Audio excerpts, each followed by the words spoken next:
There is a name almost no one speaks. Not in seminaries, not in Sunday sermons, not in the great cathedrals where theologians have debated the nature of angels for 2,000 years. It was buried, deliberately, methodically, beneath centuries of silence. But silence is not erasure. In the ancient manuscripts of the Book of Enoch, preserved in the highlands of Ethiopia and confirmed by fragments recovered from the caves of Qumran, there exists a list, a register of fallen ones. Angels who descended from their appointed stations and chose, of their own sovereign will, to corrupt the foundations of human civilization. Most people have heard of Azazel, the one who taught the art of war. Some have encountered Semyaza, the leader of the descent. But there is another name on that list, a name connected not to weapons or warfare, but to something far more intimate, far more dangerous. Kasdeja. This watcher taught humanity the knowledge of the womb strike, the termination of life before birth. He revealed the art of the evil eye. He instructed human initiates in the conjuring of spirits, in the invocation of demons, in the biting of the serpent. And then the scribes who copied these texts did something remarkable. They preserved his name. They did not sanitize it. They did not substitute it with allegory. They left it there, carved into the record, as a warning. The question we must now ask is this: why was this knowledge given? And what happened to those who received it? Welcome to Bible Secrets, Hidden History. Before we descend into these ancient archives, consider joining our community of seekers by subscribing. These are the records that were hidden, suppressed, and nearly lost forever. If you believe this history deserves to be preserved, a simple like helps this truth reach those who are searching for it. Chapter 1. The Register of the Fallen. To understand Kasdeja, we must first understand the world from which he fell. The Book of Enoch, known in scholarly circles as First Enoch, is not a marginal curiosity. It is one of the most significant Jewish texts ever discovered, quoted directly in the New Testament Epistle of Jude, and venerated as canonical scripture by the Ethiopian Orthodox Church to this day. Fragments of no fewer than 5 separate Enochian manuscripts were recovered from Cave 4 at Qumran, among the Dead Sea Scrolls, confirming that this was not a fringe document. It was read. It was studied. It was considered sacred by the communities that preserved it. The text describes in striking detail a council of divine beings, watchers from the Hebrew Iron, whose original purpose was to observe and guard creation. The Hebrew term Iron appears in Daniel 4:13. A watcher, a holy one, came down from heaven. The Aramaic root carries the meaning of one who is perpetually awake, perpetually vigilant. These were not passive observers. They were active custodians of the created order. Their fall, therefore, was not merely personal rebellion. It was a catastrophic abandonment of cosmic responsibility. In the 6th chapter of 1st Enoch, 200 of these watchers descended upon Mount Hermon, a location with profound geographical and theological significance, situated at the northern boundary of ancient Israel, a place the Canaanites already associated with divine and demonic activity. They took an oath together.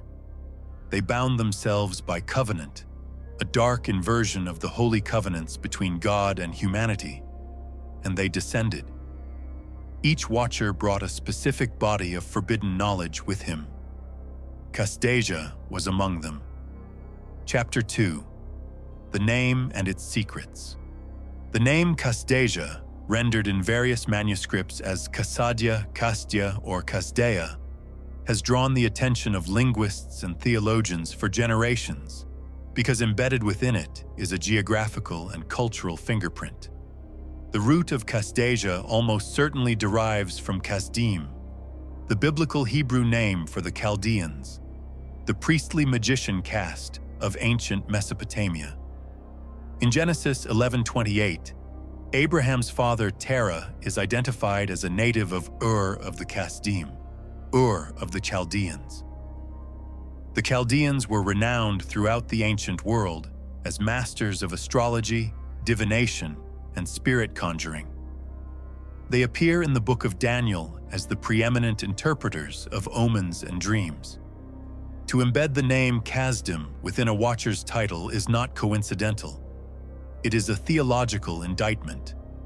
It is the ancient scribes saying, in their careful coded language, the knowledge the Chaldeans possess, that forbidden architecture of the occult, traces its origins not to human ingenuity, but to angelic transgression.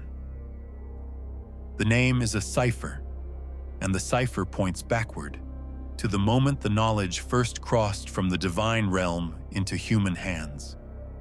In 1 Enoch, chapter 69, the text lists the specific domains of forbidden knowledge attributed to individual watchers. The passage concerning Kasdeja reads with devastating clarity. He is identified as the one who showed the children of men all the wicked smitings of spirits and demons, and the smitings of the embryo in the womb, that it may pass away, and the smitings of the soul, the bite of the serpent, and the smitings which befall through the noontide heat. Every phrase in that passage carries weight. Every phrase describes a category of forbidden power. Chapter 3. The Womb Strike. Of all the knowledge attributed to Kasdeja, none is more shattering, none more raw in its implications, than the smiting of the embryo in the womb. This is the oldest recorded instance in any religious text of a supernatural agent being blamed for teaching humanity the deliberate termination of pregnancy. The language used in the Ethiopic manuscripts is makia, a striking, a beating, a destruction. It is not a neutral medical term. It is a term of violence. The scribes who wrote these words understood what they were documenting. They were not describing miscarriage as a natural tragedy. They were describing an intentional act of knowledge transfer, the transmission of a technique from a fallen angelic intelligence to human recipients. This must be understood within the wider theological architecture of 1 Enoch. The Watcher's entire program of forbidden knowledge sharing is framed not as education, but as desecration. In chapter 9, the archangels Michael, Uriel, Raphael, and Gabriel observe the earth after the Watcher's descent and cry out before the throne of God. The whole earth has been corrupted through the works that were taught by Azazel, and Kasdeja has shown all the wicked smitings. The archangels name him specifically. In a text dense with names and deeds, the fact that Kasdeja receives this individual citation tells us something important. His particular transgression was considered singular, irreducible, worthy of being remembered by name across millennia. The question theologians have wrestled with is this: why would a watcher teach this? What was the strategic purpose? The answer the text implies is population corruption. The Watchers were not merely sharing knowledge out of misguided generosity. The entire project of their descent was the destabilization of the divine order, the human family, the sanctity of created life, the covenant structure through which God intended to work in history. Every piece of knowledge they transmitted was a targeted strike against something sacred. The womb is where the covenant continues. It is where the image of God, Imago Dei, is carried forward into each new generation. To corrupt the womb in this theological framework is not merely a social transgression. It is an act of war against the divine image itself. Chapter 4. The Conjuring of Spirits. The second domain attributed to Kasdeja is the conjuring of demons and evil spirits, what the text describes as the smitings of spirits. This is not the theatrical demonology of medieval grimoires. This is something older, something more precise. Chapter 15 of 1st Enoch provides a theology of demon origins that is unlike anything found in the canonical Old Testament. When the Nephilim, the hybrid offspring of watchers and human women, died in the flood or were destroyed by the archangels, their spirits did not rest. The text states explicitly, "The spirits of the giants shall be like clouds, which shall oppress, corrupt, fall, contend, and bruise upon earth." These became what Enoch calls evil spirits, disembodied, restless, seeking physical bodies to inhabit or torment. The knowledge of how to invoke, direct, and weaponize these spirits was precisely what Kasdeja transmitted. He was not merely sharing occult theory. He was providing a practical interface between the human world and this new class of disembodied destructive intelligences. This tradition did not vanish with the flood. The Testament of Solomon, a pseudepigraphical Jewish text, likely compiled between the 1st and 5th centuries CE, describes King Solomon commanding demons by name, interrogating them about their origins and their powers, and binding them with divine authority. Many of the demons in that text trace their lineage explicitly to the Watchers. The knowledge of spiritual conjuring that Kasdeja taught entered the bloodstream of ancient magical practice and persisted for thousands of years. It appears, in transformed but recognizable form, in the magical papyri of Greco-Roman Egypt. It appears in the Babylonian Talmud's discussions of harmful spirits. It appears in the Aramaic incantation bowls, ceramic vessels inscribed with binding formulas, discovered in archaeological excavations across ancient Mesopotamia, which represent perhaps the most tangible physical evidence we possess of an unbroken tradition of spirit conjuring, stretching from Kasdeja's instruction to the household practices of ordinary families in the ancient Near East. Chapter 5. The Serpent's Bite and the Noontide Demon. The final elements of Kasdeja's transmitted knowledge, the bite of the serpent and the smitings which befall through the noontide heat, are the most enigmatic and perhaps the most theologically loaded. The serpent in Hebrew scripture is never merely a serpent.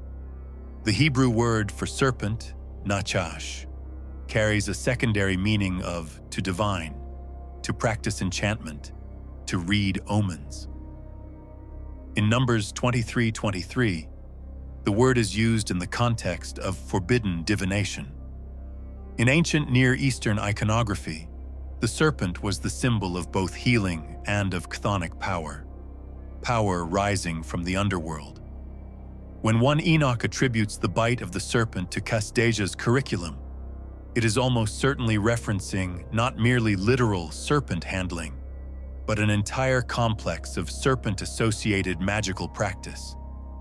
The use of serpent venom in ritual, the invocation of serpentine deities, the harnessing of underworld power through serpent symbolism.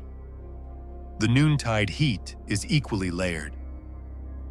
In Psalm 91:6, the canonical text warns of the destruction that wasteth at noonday, a phrase Jewish commentators consistently identified with a specific class of demonic entity, the Tzahararet, or noonday demon, a being of oppressive, burning affliction that strikes at the meridian hour.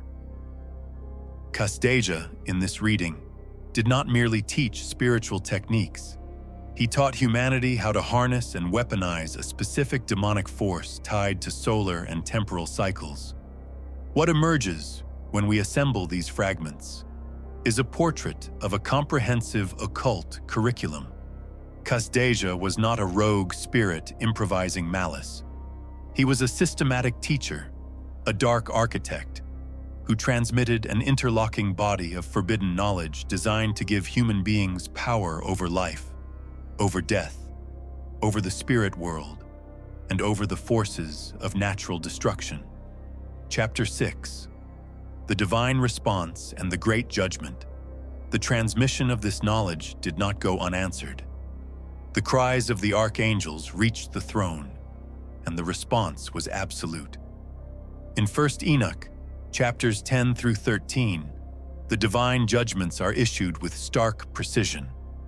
Azazel is bound hand and foot and cast into the darkness of Dudael, covered with rocks, to remain until the day of judgment when he will be cast into the fire.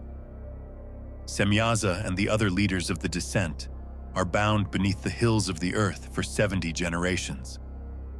Kasdeja, as one of the named watchers, falls under this same cosmic sentence. The Book of Giants, a related Enochian text recovered from Qumran in fragmentary form, expands on these judgments and confirms the Qumran community's active engagement with this tradition. These were not mythological abstractions to the men who copied and studied these texts. They were historical records of a cosmic legal proceeding. The War Scroll, also from Qumran, reflects a community that understood itself as living in the continuing aftermath of this primordial rebellion, still navigating a world where the consequences of Kasdeja's instruction were alive and present. The flood, in the Enochian framework, was not primarily a story about human wickedness. It was a divine surgical procedure, the cleansing of a world that had been catastrophically contaminated by forbidden angelic knowledge.